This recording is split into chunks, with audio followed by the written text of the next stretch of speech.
Atletico en la segunda parte fue una de las mejores que he visto esta temporada, en cualquier equipo, en cualquier liga y en cualquier competición juntas. Y, por cierto, también hay que felicitar a Julian Alvarez. Obviamente, hubo rumores de que John Happy iba a ser sustituido. El tío marca un triplete y luego vuelve a hacer una actuación tremenda. In my eyes, it's now Julian Alvarez as the man that should wear the crown. And it should be Julian Alvarez and 10 others. So I don't care if you've got Sorloth.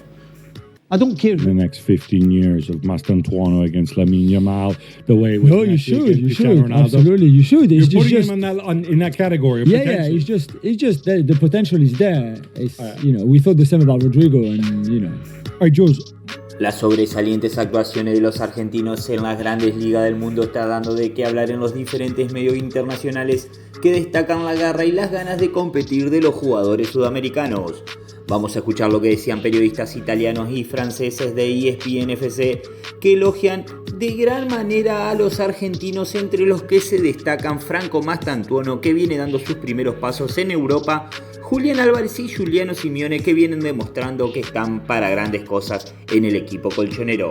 Antes de mostrarte, te pedimos que si te gusta el contenido que estamos trayendo, déjanos tu me gusta, suscríbete al canal y comenta debajo. Ahora sí, vamos a ver.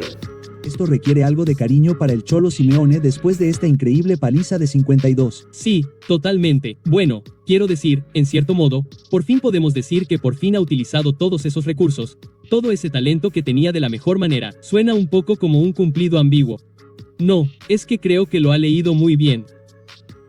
Seguía sabiendo que este Real Madrid estaba ahí para llevárselo porque no había sido tan bueno a pesar del comienzo perfecto en la liga. Sin duda, el Atlético tenía esa banda derecha, así que el Madrid tenía una banda izquierda que explotar al máximo, y lo hizo muy bien. Y, de nuevo, Juliano y Llorente son jugadores increíbles cuando están de ese humor, y además, todo lo que hicieron funcionó, marcaron pronto.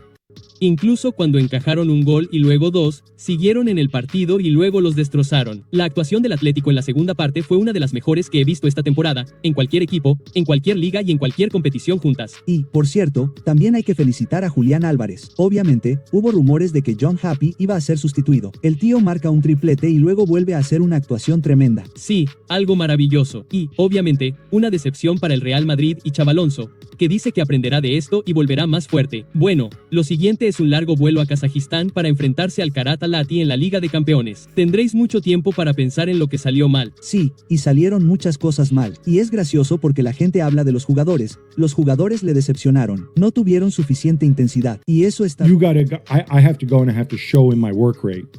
And he's an absolute beast up and down that wing. Yeah, he's strong. I mean, I think he had that before at River. I don't think this is new. I think he worked hard at River. He played wide at River on the right-hand side, so same position, really.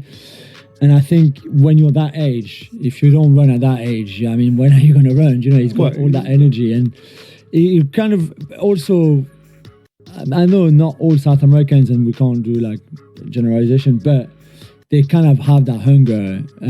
I think sometimes, like some of them, to work hard off the ball. Well, we've just been hammering Vini, who's also South American. Like Argentine, Uruguayans, those kind of players, I think have or can have that in the locker. Yeah, sure.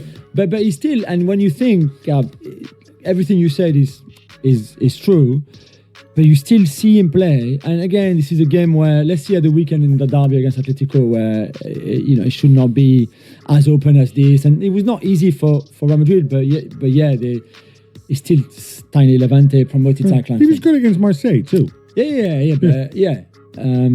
again, no offense to Marseille, but this is not Atletico Madrid. Or certainly what Atletico can offer to counter Real Madrid. I mean, because there's still moments where he's not far from doing even perfect, and yet there's still that room for improvement in his decision making, some of the decisions.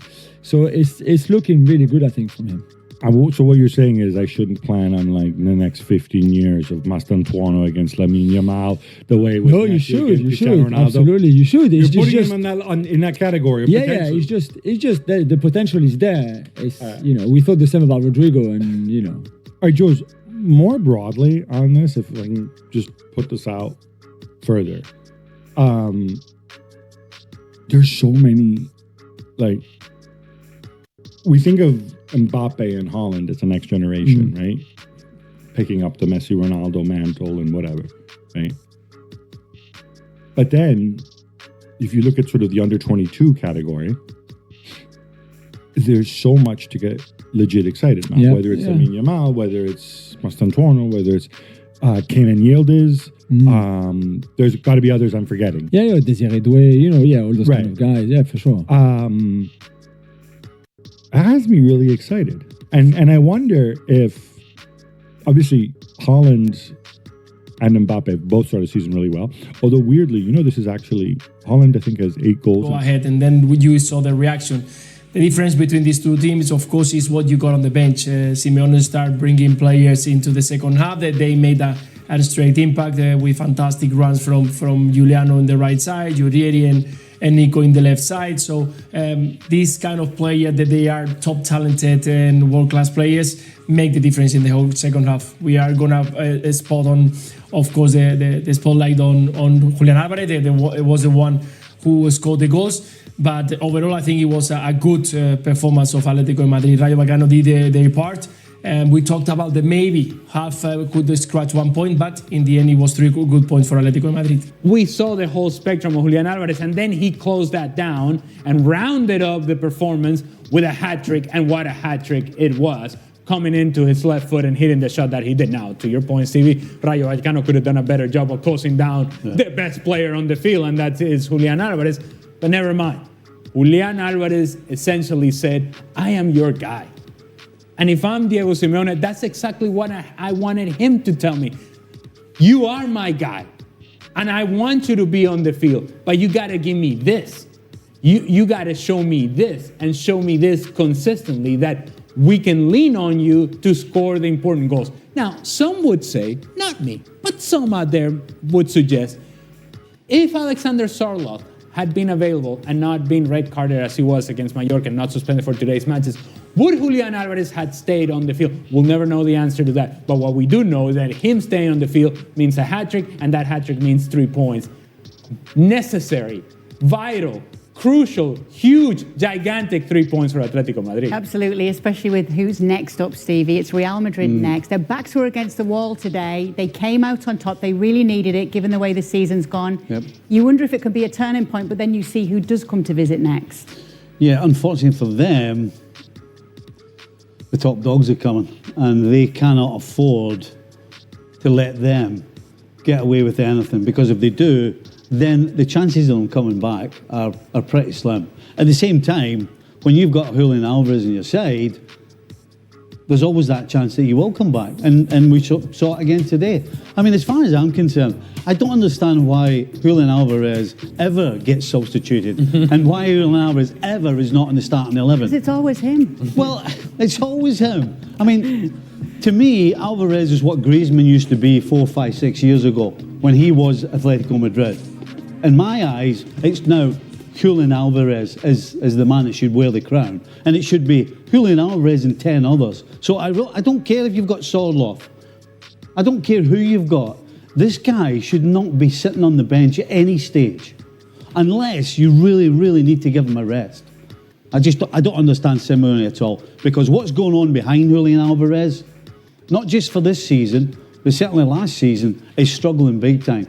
I think he needs to think more about what's going on behind Julian Alvarez, as opposed to taking him off and try to suggest that he's not doing his job. Gente, si le gustó el video, déjenos su like, suscríbase al canal, active la campanita y coméntenos debajo. Hasta el próximo video.